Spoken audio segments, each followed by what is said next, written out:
Up until this point, we've been looking at WooCommerce as it comes out of the box, just using its styling as is. And it's quite nice. But you might want to make some adjustments, and it might not fit exactly with your theme. So how do we manipulate the look of WooCommerce and its output? All right, I've added this on sale, by the way, just to show you. This is an example of a product page as is.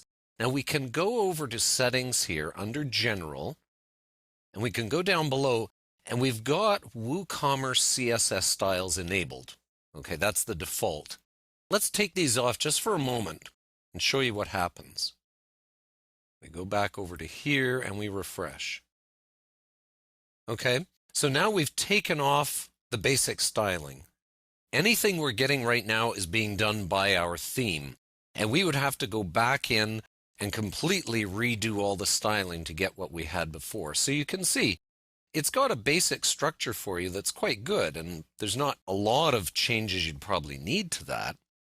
However, when we go back here, you will notice there are some things, like for example, these buttons are a little bit too big for our particular theme, and we'll deal with that in a moment.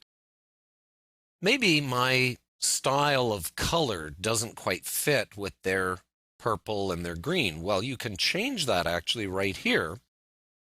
Let's make these buttons. I'm just going to copy this code. You can enter code directly if you want, if you know hexadecimal codes. I'm just going to copy that so we've got it. But let's change this to an orange button, and we can adjust the brightness of it there. Perfect. So let's save our changes, and you'll see that instantly we have ourselves an orange button. Okay. Now I just want to put that back because I copied the code. Watch, I can just paste it back in. Save changes, back I go. So just in case you weren't sure what you wanted to do, you could revert back to the purple quite easily. Okay, so you can change things like this color of the sail. You can change the color of some of these tabs and the text here. All of that is changed through here, and they give little explanations when you mouse over. Always have to hit the center of these question marks to get it just right. Buttons and tabs, highlights like price labels and sales flashes, things like that. So there's a little bit of control over that. Now, the next level of control you have over it is using your own style sheet. So for example, here, these buttons are just too big for my narrow sidebar here. So what I do is I go and I inspect my element, and again, I'm using Firebug here for Firefox, but every browser has a version of this.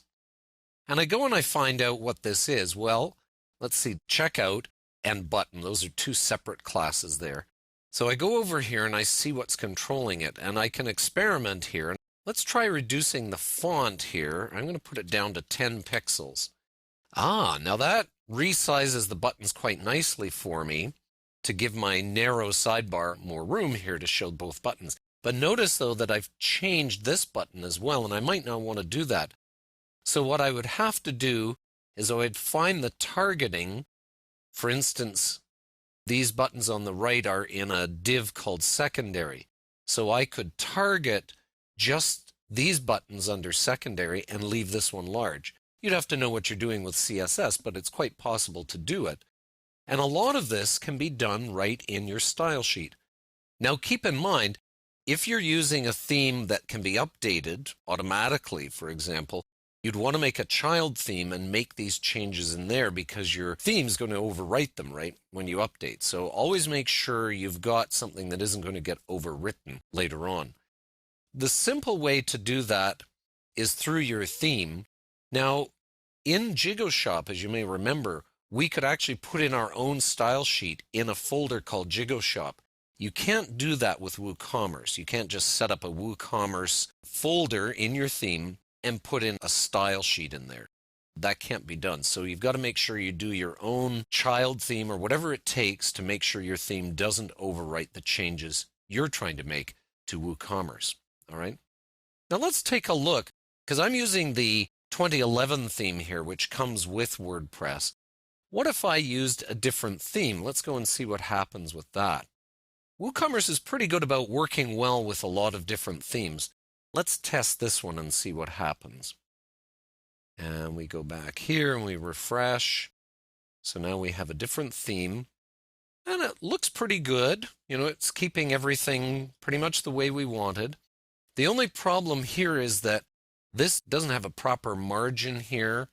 You'd have to do some adjusting on this particular theme. Let's try a different theme. Let's put in this one, let's say.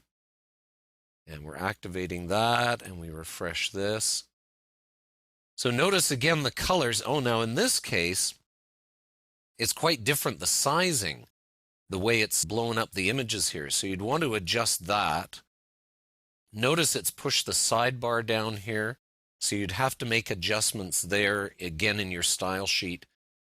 So it's not going to work perfectly with every theme. One of the ways around that is to simply use a WooCommerce theme. There are ones, if you go to Woo Themes, which is the parent company that makes WooCommerce, the plugin, they have themes specifically for WooCommerce, and a couple of them are free. So that's kind of cool. You could go in, make some adjustments to this free theme to make the styling the way you want it, but it's built already to properly show WooCommerce. Or you could buy one of their premium themes here. And there are other people making themes that fit with WooCommerce as well.